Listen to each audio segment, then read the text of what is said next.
What do you do when you've broken up with a significant other or been dumped, and now the thought of that person is interfering with your studies?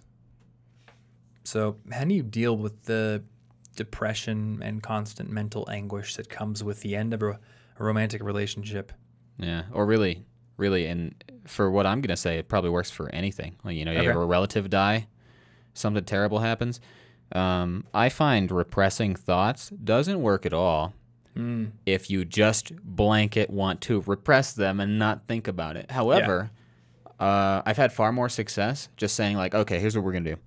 I'm not going to think about this for an hour. This is my life for an hour. This is what I have to do right now. I will think about this later. I will be sad. That's going to suck. I'll be alone when I do it. You know, I'll do something I like. I don't know. I'll get a drink that I like.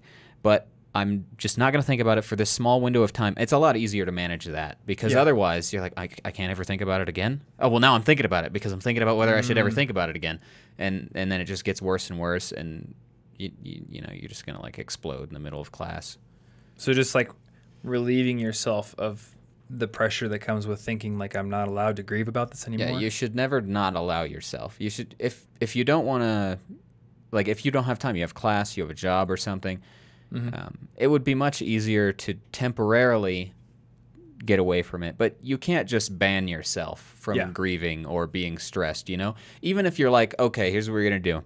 I'm going to go be sad on my lunch break, but when I come back, I'm going to be happy again. I'm going to be okay. I'm going to be doing my work for another 3 hours, and then I can go home and I can do whatever I want. It's a temporary thing. If you try to ban it outright, it will not work, and it will backfire probably. Yeah.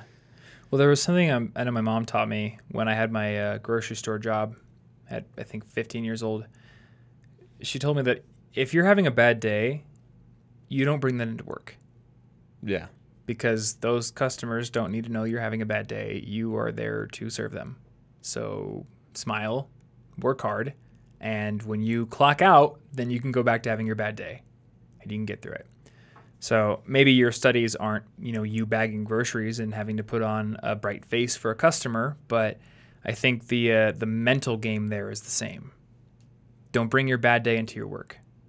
And that's going to be easier said than done, but I think like that's combined with that whole acknowledgement that I can deal with this later and I can think about it later. It's going to be helpful for just sort of like getting in the frame of mind that allows you to focus on your work instead of focus on this thing that has happened. Yeah, or even like if it's bad enough, you know, you can take a few days off, or you can say, okay, I'm gonna do the temporary thing where I'm okay for classes or work, but then this weekend, I'm gonna get out of town. I'm gonna go somewhere. I'm just gonna relax. I'm gonna be alone, and I'm just gonna try to like recover and be me for the whole weekend. You know, like give yourself a break at some point, but it's not going to work if you just think I'm going to ban thoughts of all of this sadness forever.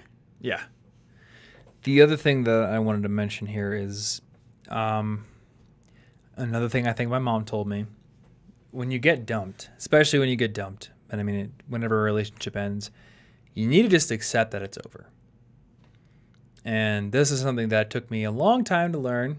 When I was 16, I got dumped by a girl. And it was devastating. Oh, no. And I do remember for probably a solid 4 weeks being at the same time very depressed about it, but also thinking like, no, this was supposed to work out. Like, she'll get back with me eventually. Like, I just have to wait, or I have to say the exact right thing. Maybe I have to like give her some space for a few months and then come back. And like I was constantly dwelling on that thought, which just kept me sad for longer. Yeah, you're like rubbing salt in your own wound over and over. Yeah, and just like the belief that it was meant to be, or that of course you're going to get back together, that's just going to keep you in that state of mental anguish for a longer period of time. Now, you know what? Maybe you get dumped and 2 years later you end up back with that person and they realize that they dumped you for the wrong reason and maybe it works out. Maybe. Probably not because you obsessed about them for 2 years. Yeah, that's probably not going to happen. They probably dumped you for a reason. But even if it does you no good to dwell on that thought after you've been dumped. So I think it's, you know, when that happens, it's time to say, okay, they clearly decided to make that very significant decision to end this relationship for whatever reasons they had. Maybe it was me, maybe it was them, maybe it was both of us, but it's over. And it's okay to be sad about it, but you need to accept that it's done. Yeah. Time heals all wounds, but not when you're dwelling on this, fake possibility of it happening again. Yeah. And I remember distinctly when one of my first relationships ended, I was like really sad about it. But at the same time, I really like the feeling of like a new beginning, which is why I like new semesters and the concept of like refreshing life every once in a while. Yeah, yeah. And though it's a sad reason for a new beginning, it still is one. So I take it with all the seriousness that I would take like any new beginning. Like I start a new book, it's a brand new start. This is the best that we have. We start from this starting point, and there's nothing you can do about it. I just move on. Yeah. Something about the drama surrounding a new chapter in life helps interest me enough to get past things like that a little easier. It's at least a slightly positive side. There's potential there. Yeah, it's like potential. It keeps you from being hopeless. Yes. Yeah. There's potential and there's hope, and you don't know what's going to happen. That's exciting.